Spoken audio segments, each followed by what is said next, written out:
لله نحمده ونصلي ونسلم على رسوله الكريم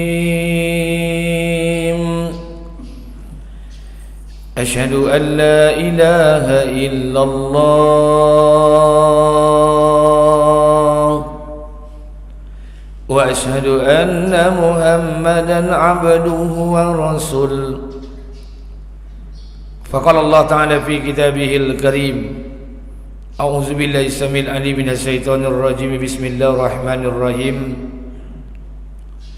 يا أيها الذين آمنوا اتقوا الله حق تقاته ولا تموتن إلا وأنتم مسلمون الآية يا أيها الناس اعبدوا ربكم الذي خلقكم والذين من قبلكم لعلكم تتقون وقال النبي صلى الله عليه وسلم عن أبي هريرة رضي الله عن النبي صلى الله عليه وسلم إذا عظمت أمة الدنيا نزعت منها خيبة الإسلام وإذا تركت الأمر بالمعروف ونهي عن المنكر حرمت بركة الوحي وإذا تسابت أمتي سكتت من أين الله روي الحاكم والترمذي صدق الله العظيم وصدق الله على النبي الكريم. Syukur kepada Allah, bersalawat kepada Rasulullah. Mudah-mudahan pada subuh hari ini dengan mengucapkan alhamdulillahillazi ahyana ba'dama amatana wa ilaihi nusur, Allah senantiasa beri rahmat dan keberkahan buat kita bersama. Amin. Salawat beriring salam tidak lupa pula kita sampaikan pada junjungan alam Nabi besar Muhammad sallallahu alaihi wasallam. Allahumma salli ala sayyidina wa nabiyyina wa habibina wa safiina wa zuhrina wa maulana Muhammad wa ala ali Muhammad. Allahumma salli ala Muhammad wa ala ali Muhammad. Allahumma salli wa sallim wa barik alaih. Mudah-mudahan dengan senantiasa kita bersalawat ketika disebutkan nama Rasulullah sallallahu alaihi wasallam, suatu hari nanti di yaumil akhir kelak diberikan syafaatnya buat kita bersama. Amin. Amin ya rabbal alamin. Bapak Ibu yang dimuliakan Allah, pengurus Masjid Nurul Falah beserta jajaran, Bapak RT, RW, tokoh masyarakat yang tidak bisa saya sebutkan satu persatu nama, pangkat dan jabatan. Pertama, ini kehadiran saya di Masjid Nurul Falah. Sempat tadi masbuk 1 rakaat karena Google Map yang di-share ke saya nyasar sampai ke ujung sana. Masjidnya tidak ketemu. Kalau tadi sudah selesai sholat tidak ketemu, saya pastikan pulang. Kemudian yang kedua, ini pertama saya datang ke masjid ini wilayah yang cukup jauh. Saya tinggal di Desa Taraibangun, Kecamatan Tambang, Kabupaten Kampar. Jadi berangkat tadi jam 4 kurang seperempat. Karena kebetulan masjidnya belum paham. Biasanya kalau Nurul Yakin, karena agak dekat dari Nurul Yakin kemari, lebih kurang perkiraannya 3 atau 4 kiloan. Baik, mudah-mudahan kehadiran saya di sini menjadi asbab hidayah buat kita bersama. Amin. Baik Bapak Ibu yang dimuliakan Allah Subhanahu wa taala, sebelum kita mulai mari sama-sama kita istighfar mohon ampun kepada Allah. Semoga Allah hilangkan kita sifat ujub, takabur, hasad, iri, dengki, sifat bohong, sombong dan munafik dalam kehidupan ini. Astaghfirullahalazim allazi la ilaha illa wal hayyul qayyum wa atubu ilaih. Bapak Ibu yang dimuliakan Allah, pada subuh ini kita akan membahas satu hadis Nabi sallallahu alaihi wasallam. Mudah-mudahan hadis ini menjadi ibrah buat kita bersama. Ada satu hadis Nabi. Hadis ini masyhur, bukan hanya di kalangan para ustadz, para ulama, para dai, para mubaligh, tapi masyarakat juga pun telah mengetahui dan memahami ini hadis. Tapi sampai di tengah-tengah masyarakat, hadisnya itu simpang siur. Simpang siur itu maksudnya berubah di luar daripada konteks asli hadisnya. Apa hadisnya? hadis yang terkait dengan doa malaikat Jibril alaihissalam. Sekarang ini bulan akhir Jumadil Awal, akan masuk Jumadil Akhir. Kalau sudah masuk Jumadil Akhir, maka akan masuk Rajab. Sudah Rajab akan masuk Sya'ban, dan insya Allah Allah panjangkan umur kita ketemu pada Ramadan. Amin. Hadis ini terkait dengan doa malaikat Jibril alaihissalam. Diriwayatkan 4 jalur periwayatan, tapi sampai di tengah-tengah masyarakat hadis ini berubah-ubah, artinya kesana kemari. Saya ingin sampaikan, ada di antara masyarakat berkata, ketika nanti akan masuk bulan Ramadan, ada hadis yang selalu disampaikan, malaikat Jibril alaihissalam berdoa, diaminkan oleh Rasulullah sallallahu alaihi wasallam. Apa doa malaikat Jibril? Yang pertama doanya, kata masyarakat, ya Allah, jangan kau terima ibadah puasa seseorang sebelum satu orang anak minta maaf dengan orang tuanya. Doa yang kedua, ya Allah, jangan kau terima ibadah puasa seseorang sebelum satu orang istri minta maaf dengan suaminya. Yang ketiga ada lagi yang kita dengar, ya Allah, jangan kau terima ibadah puasa seseorang kalau seandainya satu orang dengan orang lain belum saling memaafkan. Maaf, untuk hadis yang terkait dengan doa malaikat Jibril yang diaminkan oleh Rasulullah, 3 doa itu arti yang seperti tadi tidak ditemukan dalam kitab hadis. Maka ulama kita mengatakan status hadisnya maudhu, palsu. Maka mulai sekarang jangan diriwayatkan lagi. Lantas yang mana hadisnya? Hadisnya salah satunya Bismillahirrahmanirrahim. An Ka'ab bin Ujrah radhiyallahu anhu Nabi sallallahu alaihi wasallam. Dari Ka'ab bin Ujrah radhiyallahu an, Rasulullah sallallahu alaihi wasallam bersabda, "Uhdurul mimbar fahadarna." Nabi perintahkan sahabat, sahabat, dekat mimbar. Seluruh sahabat mendekati mimbar. Ketika sahabat mendekati mimbar, kemudian Nabi berkata, "Falamma irtaqa darajatan qala amin." Ketika Nabi menaiki tangga mimbar yang pertama, nih maaf, Nabi itu punya mimbar. Mimbar Nabi itu ada tangga. Tangga 1, tangga 2, tangga 3. Makanya kalau Bapak Ibu pergi ke Madinah, jarak antara rumah Nabi dengan mimbar Nabi itu namanya Raudhah. Mimbar Nabi itu ada tangga. Tangga 1, tangga 2, tangga 3. Ketika Nabi menaiki falam martaqa darajatan qala amin. Ketika Nabi menaiki tangga mimbar yang pertama, Nabi berkata amin. Falam martaqa darajatan saniyah qala amin. Ketika Nabi menaiki tangga mimbar yang kedua, Nabi berkata amin. Falam martaqa darajatan salisa qala amin. Ketika Nabi menaiki tangga mimbar yang ketiga, Nabi berkata amin. Falamma nazala, kemudian Nabi turun dari mimbarnya. Sahabat tanya, apa yang ditanyakan sahabat? Laqad sami'na minka yauma say'a ma kunna nasma'uhu.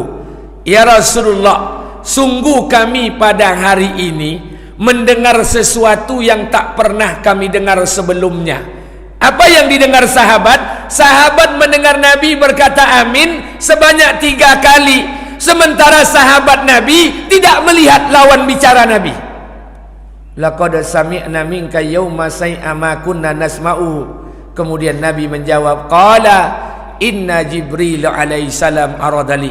Nabi berkata, sesungguhnya ketika aku menaiki mimbar, malaikat Jibril berada di hadapanku dan berdoa. Karena itulah aku mengaminkan doa malaikat Jibril. Sampai di sana sama.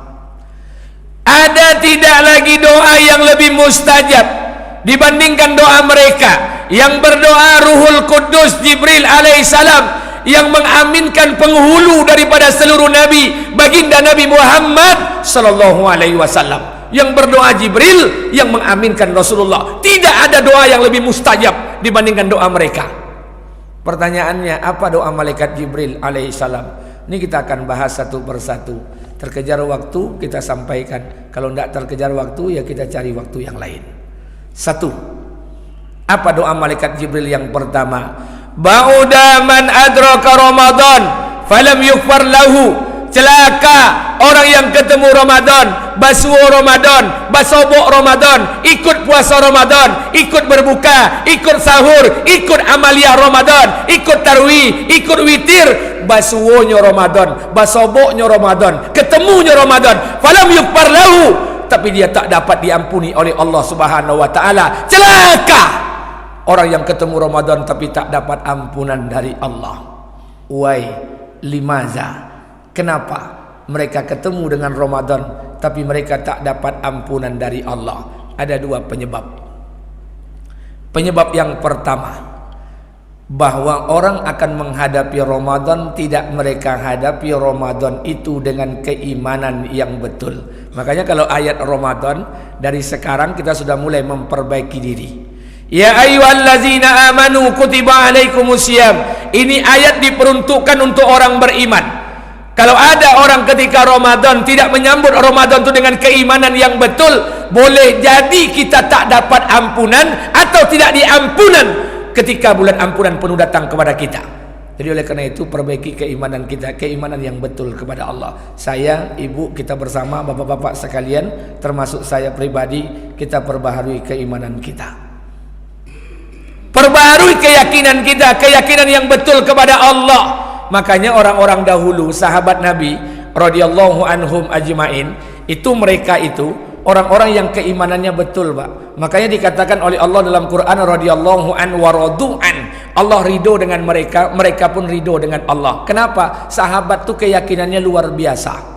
Bahkan para tabi'in mengatakan, para sahabat itu orang-orang yang dididik oleh Nabi. Maaf, berapa lama Nabi mendidik para sahabat? 13 tahun di kota Mekah, 10 tahun di kota Madinah. Jumlahnya 23 tahun.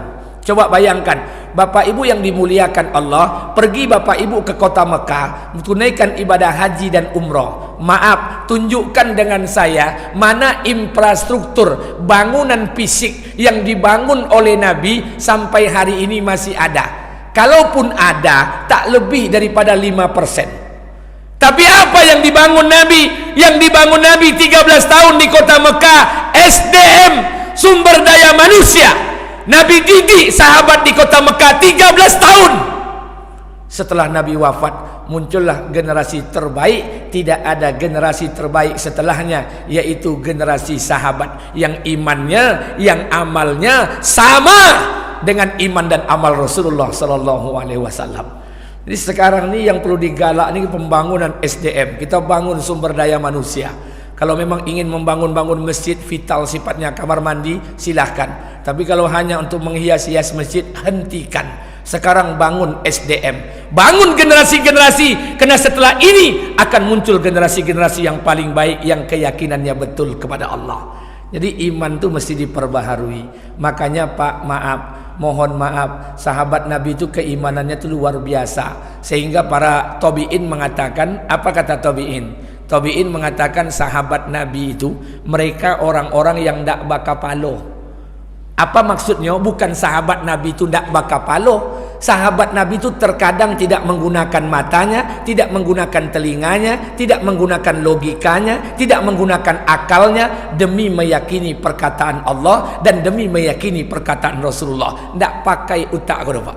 Begitu keyakinan. Suatu ketika Pak, ini maaf, Abu Bakar sama Umar duduk berdua. Ada satu ekor unta di depan mereka. Apa kata Umar bin Khattab? Wahai Abu Bakar, engkau lihatkah unta di depan kita? Kata Abu Bakar, iya. Kata Umar bin Khattab, wahai Abu Bakar, berapa kaki unta itu? Kata Abu Bakar, kaki unta yang kulihat itu adalah 4. Kata Abu Bakar, seandainya Rasulullah mengatakan kepada kita kaki unta itu 3, demi Allah saya akan lebih percaya omongan Rasulullah dibandingkan kaki unta 4 yang saya lihat dengan mata saya. Begitu keyakinan para sahabat itu Pak, patah logika. Apa betul Pak Ustadz? Betul, kita akan buktikan.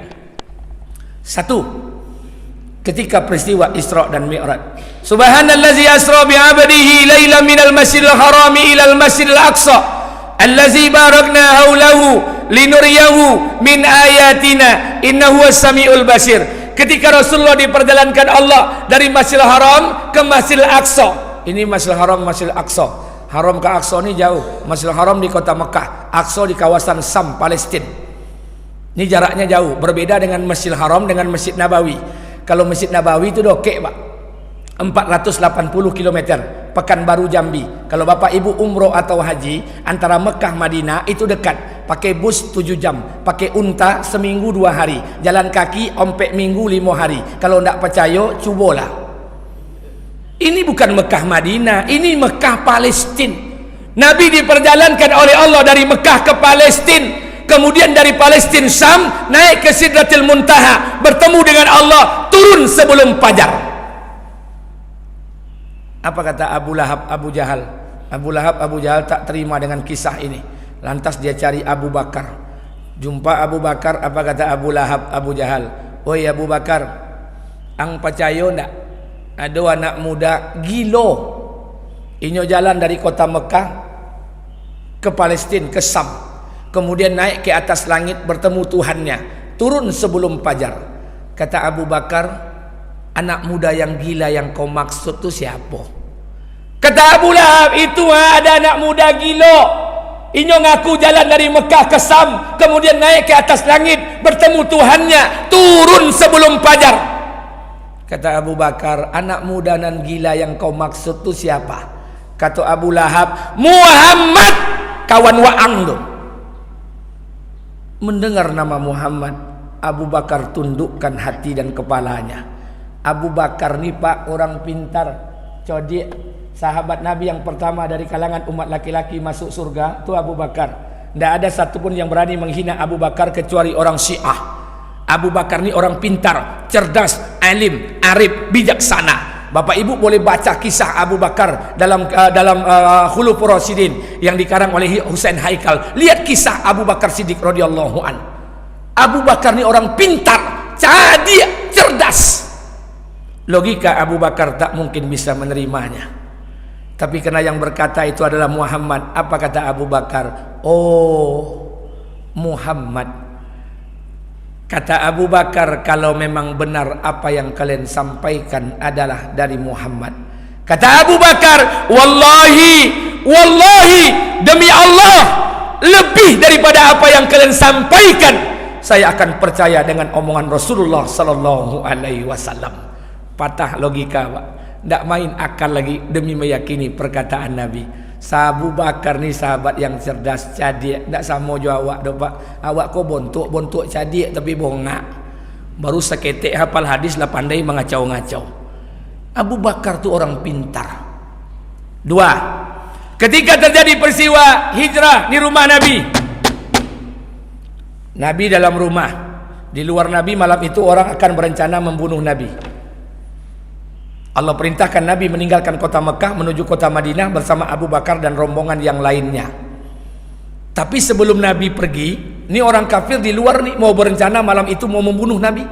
Tapi sebelum Nabi pergi, Nabi panggil Ali bin Abi Thalib. Ali, ta'al, labbaika ya Rasulullah. Datang Ali. Ada apa wahai Rasul? Kata Rasulullah, wahai Ali, aku sebentar lagi akan berangkat ke Madinah bersama Abu Bakar. Kata Ali kepada Rasulullah, ya Rasulullah, kemana engkau pergi? Aku akan pergi ke Madinah bersama Abu Bakar. Kata Nabi, wahai Ali, gantikan tempat tidurku. Maknanya jelas, Ali disuruh tidur di atas kasur Nabi. Ali ini beda dengan Abu Bakar Pak. Kalau Abu Bakar ini cerdas, Ali ini intelek. Ali ini orang yang jenius. Kalau bahasa kita hari ini mahasiswa. Kalau seandainya Ali bin Abi Thalib hidup hari ini, saya tidak tahu lagi berapa banyak gelar akademik yang disandarkan kepadanya. Profesor, doktor, haji, kiai, LC, MA, MCL, MSI, seluruh gelar akan diberikan kepada Ali bin Abi Thalib. Cerdas. Bahkan Nabi pernah berkata, aku gudangnya ilmu, sementara Ali adalah gerbangnya. Kalau ingin datang kepadaku, lewati Ali bin Abi Thalib. Ali itu cerdas Pak, pintar.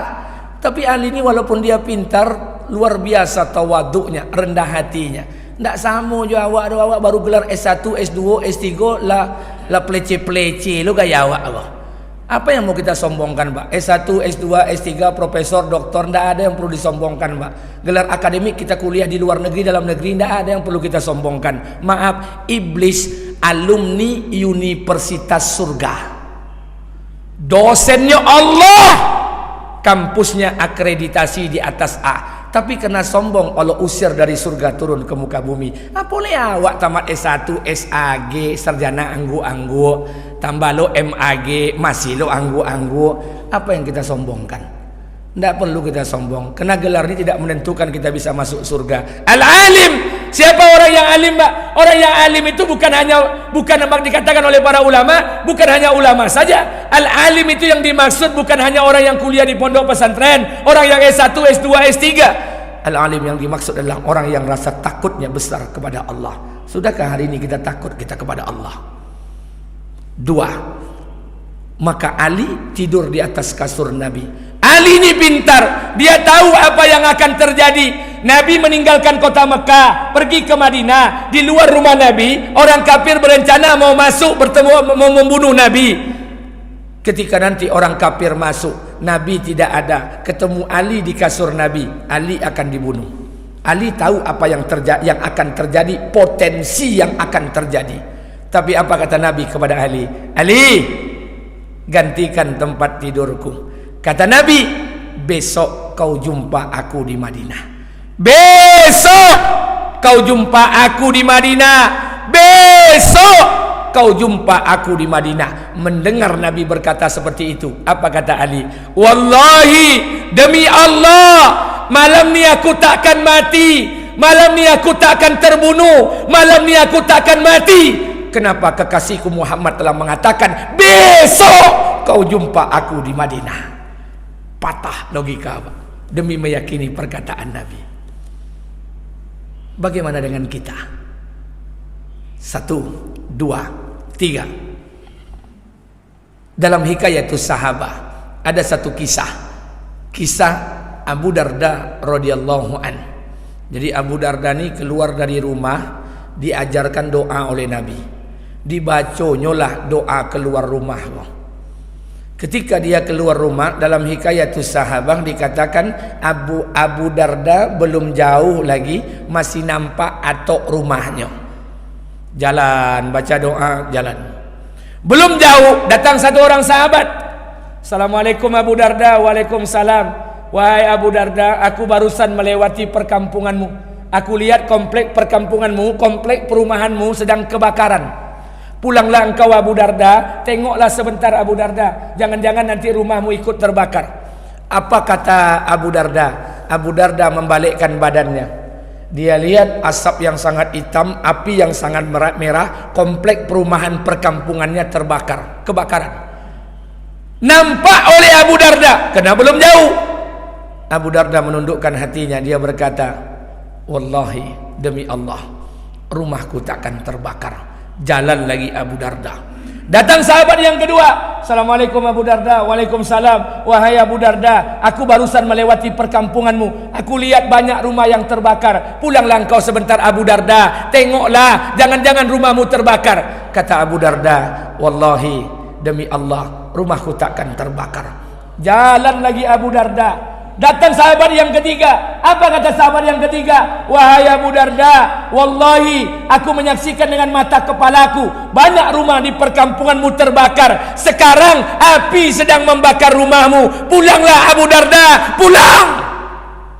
Kata Abu Darda, wallahi, demi Allah, rumahku takkan terbakar. Jalan lagi Abu Darda. Datang sahabat yang keempat. Apa kata sahabat yang keempat? Wahai Abu Darda, wallahi, demi Allah, aku menyaksikan dengan mata kepalaku sendiri, seluruh rumah di perkampunganmu hangus terbakar. Sekarang tinggal satu-satunya rumah engkau yang tak tersentuh oleh api. Apa kata Abu Darda? Sadaqta ya Nabiullah, sadaqta ya Rasulullah. Benarlah engkau Nabi, benarlah engkau Rasul. Apa kata sahabat? Ya Abu Darda, apa yang Nabi ajarkan kepadamu? Kata Abu Darda, Nabi telah mengajarkan kepadaku satu doa. Doa keluar dari rumah. Kata Nabi, barang siapa yang baca doa keluar dari rumah ini pagi hari, Allah jaga rumahnya sampai sore hari. Barang siapa yang baca sore hari, Allah jaga rumahnya sampai esok paginya. Apa doanya? Allahumma anta rabbi, la ilaha illa anta alaika tawakkaltu wa anta rabbul arsil azim ma sya'allahu kana wa ma lam yasha lam yakun la haula wala quwata illa billah. Apa bedanya doa kau dengan doa masuk WC? Allahumma inni a'udzubika minal khubusi wal khaba'ith.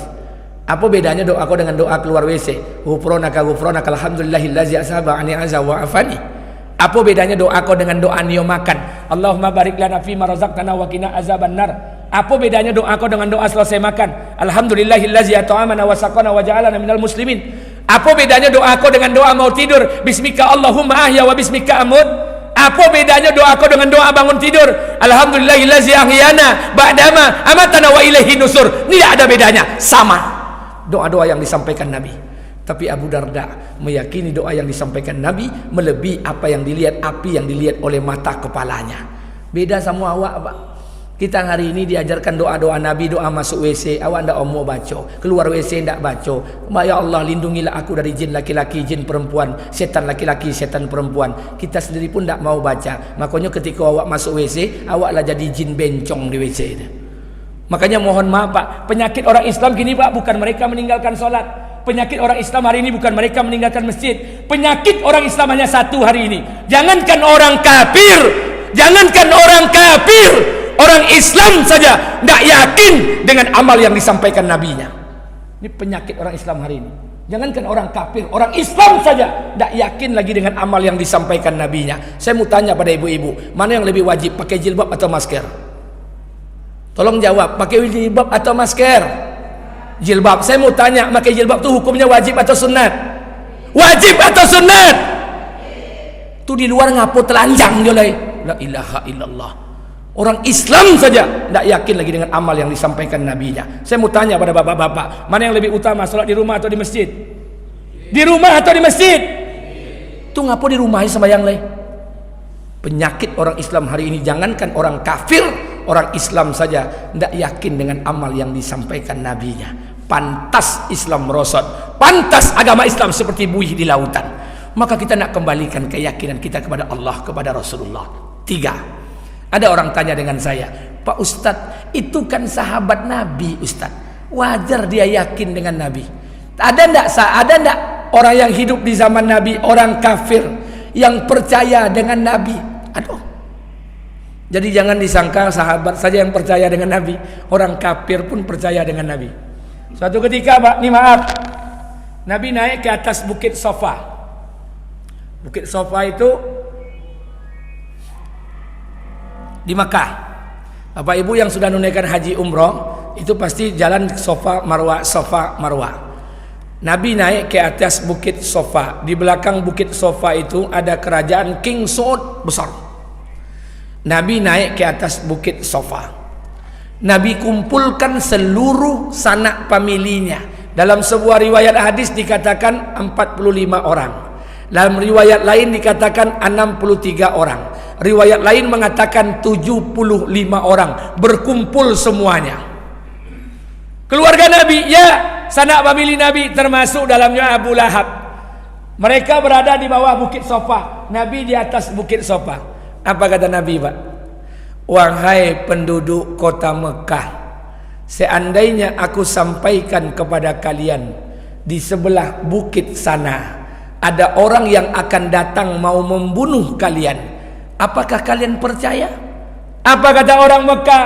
Ya Muhammad, engkau tual amin, orang yang dapat dipercaya. Engkau inilah satu-satunya manusia yang lahir di lembah Mekah, mulai dari ketek sampai kini tak pernah berbohong. Itu Nabi kita, Pak. Manusia yang tak pernah berbohong. Beda dengan awak tiap hari menduto ojo krojo awak saja. Kemudian minta pula surga Firdaus, tak bau tak awak kata. Nabi kita manusia tak pernah bohong. Orang Mekah percaya. Apa kata Nabi? Wahai penduduk Mekah, kalau kalian percaya kepadaku, berimanlah kalian kepada Allah. Jika tidak, akan datang azab dari akhirat yang sangat pedih kepada kalian. Ketika Nabi sudah mengajak beriman orang kota Mekah, ketika Nabi sudah mengajak beriman orang kota Mekah, Tadinya orang kota Mekah percaya, berbalik tidak percaya. Tadinya orang kota Mekah menyambut Nabi dengan bahagia, berbalik orang kota Mekah membenci Nabi. Seluruh orang kota Mekah telah meninggalkan Nabi. Tinggallah satu orang, Abu Lahab. Abu Lahab tinggal. Apa kata Abu Lahab? Ya Muhammad, untuk perkara ini kan engkau tinggalkan, engkau kumpulkan kami di sini? Abu Lahab marahnya bukan main. Abu Lahab meninggalkan Rasulullah. Pak, Bu, maaf, Abu Lahab ini punya 3 hubungan dengan Nabi. Abu Lahab ini punya 3 hubungan dengan Nabi. 1, paman Nabi. Dari mana datang paman Nabi? Paman Nabi. Kita lihat silsilah. Muhammad bin Abdullah bin Abdul Muthalib. Abdul Muthalib ni kakek Nabi. Abdul Muthalib kok punya bini? Berapa bini Abdul Muthalib? 2. Ompe. Jadi rupanya orang-orang soleh kok pak bininya mesti ompe pak. Jadi kalau bini awak cie, syarat pertama je ndak bisa jadi orang soleh. Abdul Muthalib kok punya bini ompe. Punya anak 6 boleh. 10 jantan 6 betina. Istri pertama lahir anak Abdullah, Abu Talib, Atikah, Ruqayyah dan lain-lain. Istri kedua lahir anak Hamzah radhiyallahu an. Istri ketiga lahir anak Abbas radhiyallahu an dan lain-lain. Istri keempat namanya Lubna, lahir anak Abu Lahab. Jadi rupanya Abu Lahab kok sayang tapi tidak sama. Abu Abbas seayah tapi tidak sama. Hamzah seayah tapi tidak sama. Makanya Nabi dipelihara oleh Abu Talib. Kenapa Nabi tak dipelihara oleh Hamzah? Kenapa Nabi tak dipelihara oleh Abu Lahab? Kenapa tak dipelihara oleh Abbas? Karena mereka paman Nabi seayah tapi tidak seoma. Yang seayah seoma Abdullah dan Abu Talib. Maka Nabi dipelihara oleh Abu Talib. Maka Abu Lahab ini paman Nabi. Yang kedua, hubungan yang kedua Abu Lahab dengan Nabi. Yang kedua, Abu Lahab ini tetangga Nabi. Rumah Nabi dengan rumah Abu Lahab tidak jauh. Kalau tidak percaya, tengoklah di kota Mekah. 3, Abu Lahab ini besan Nabi. Besannya tu bukan sekali, besannya 2 kali. Karena anak Nabi 2 orang, Ruqayyah dan Ummu Kalsum, menikah dengan 2 orang anak Abu Lahab. Abu Lahab ini anaknya namanya Utbah dan Utaibah. Dulu menikah dengan anak Nabi Ruqayyah dan Ummu Kalsum sebelum dinikahi oleh Utsman bin Affan radhiyallahu an. Jadi besannya tidak sekali, 2 kali besan. Marah Abu Lahab, tinggalkan Nabi seorang diri. Dia tinggalkan Nabi seorang diri. Dia pulang ke rumah anaknya. Sampai depan rumah anaknya, Abu Lahab berkata kepada anak-anaknya. Nabi di atas bukit Sofa meneteskan air mata, menangis. Apa kata Abu Lahab kepada anak-anaknya? Wahai anak-anakku, aku tidak akan mau menghindari kepalaku dari terik matahari. Aku tak akan mau menginjakkan kakiku ke rumah kalian sebelum kalian ceraikan anak Muhammad semuanya. Saking marahnya Abu Lahab, diperintahkan anak-anaknya menceraikan anak Muhammad. Utbah, Utaibah keluar dari rumah, dia ceraikan anak Rasulullah. Salah seorang anak Abu Lahab bernama Utbah. Kisah ini masyhur. Utbah ini lari, dikejarnya Muhammad. Muhammad kok mintuonya? Dipanggil oleh Utbah, "Ya Muhammad." Coba bayangkan, Mbak. Minantu manggil mintuo namo. Kalau sampai kini ko ada bak minantu awak manggil awak mintuo namo, batumbuk awak pagi ko. Utbah manggil, "Ya Muhammad." Kata Muhammad, "Ada apa wahai anakku?" Kata Utbah, "Aku tak percaya dengan apa yang kau sampaikan. Aku tak percaya dengan agama yang kau bawa. Aku tak percaya dengan apa yang kau sampaikan. Mulai hari ini, mulai saat ini, aku ceraikan anakmu." Menetes air mata Nabi, menangis Nabi.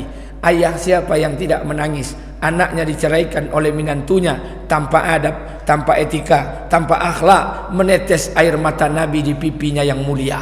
Tak cukup dari itu, kisah ini dilanjutkan. Utbah meludahi wajah Nabi Muhammad sallallahu alaihi wasallam.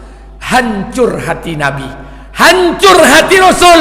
Sudahlah anaknya diceraikan, wajah Nabi pun diludahi oleh Utbah anak Abu Lahab. Kemudian Nabi berdoa. Makanya Pak, Bu, saya minta kepada kita bersama, seluruh doa Nabi hafal, amalkan. Tapi untuk doa yang satu ini saya minta tolong jangan pernah dihafal dan jangan coba-coba diamalkan. Ini doa Nabi untuk anaknya Utbah, minantunya yang telah meludahi wajahnya. Nabi berdoa. Apa doa Nabi? Allahumma sallim ala kalban wa kilab. Ya Allah, kirimkan satu ekor anjing dari anjing neraka untuk membunuh Utbah itu. Itu doa Nabi. Utbah pulang ke rumah, kasih laporan dengan ayahnya. Apa kata ayahnya? Dari Manong Utbah, dari Tampek Muhammad.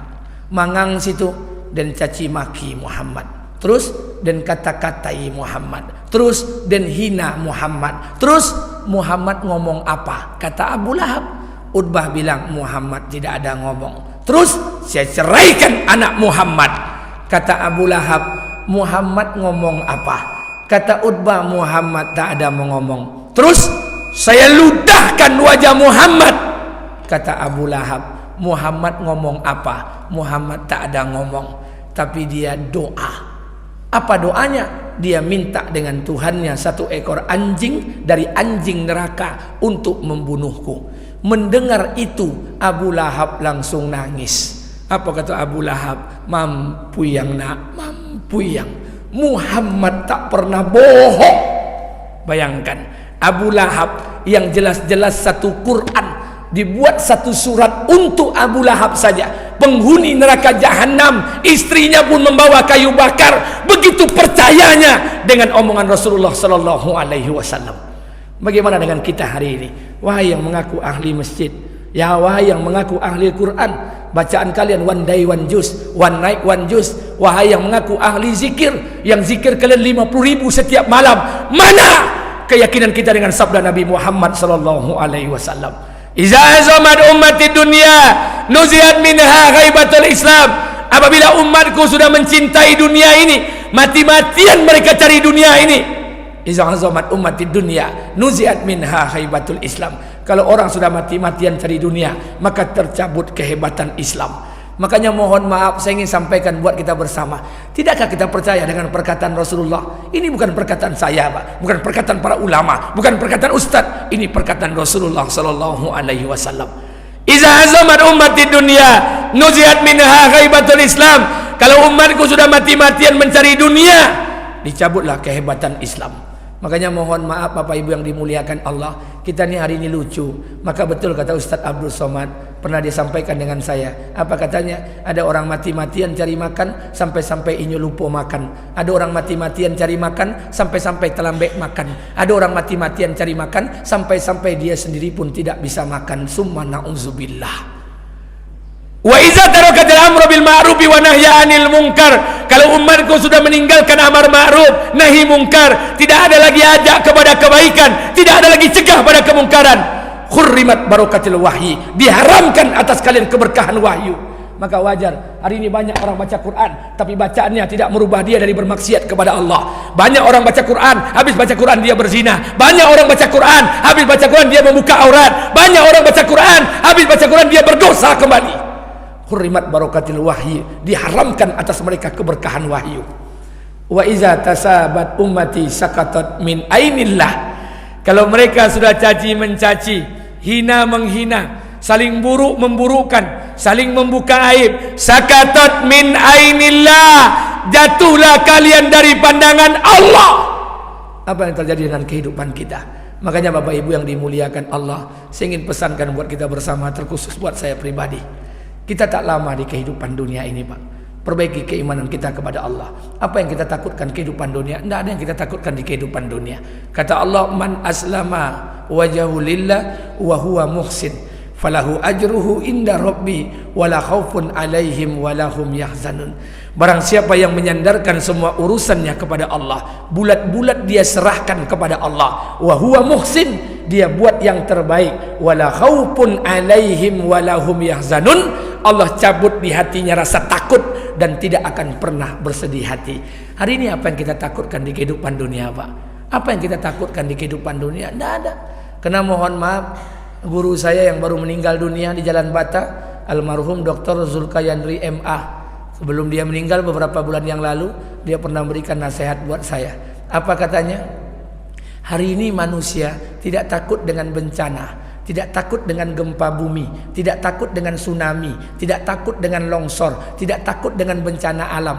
Hari ini yang ditakutkan manusia cuma apa? Manusia hari ini takut ndak bapiti, takut miskin, takut sorry, takut tak punya uang. Itu yang ditakutkan manusia hari ini. Kalau ini yang kita takutkan, ulaika kal an'am, lebih mulia binatang dibandingkan kita. Pak, saya mau tanya pada kita bersama. Maaf, laba-laba itu apa kojo, Pak? Laba-laba itu apa krojonya?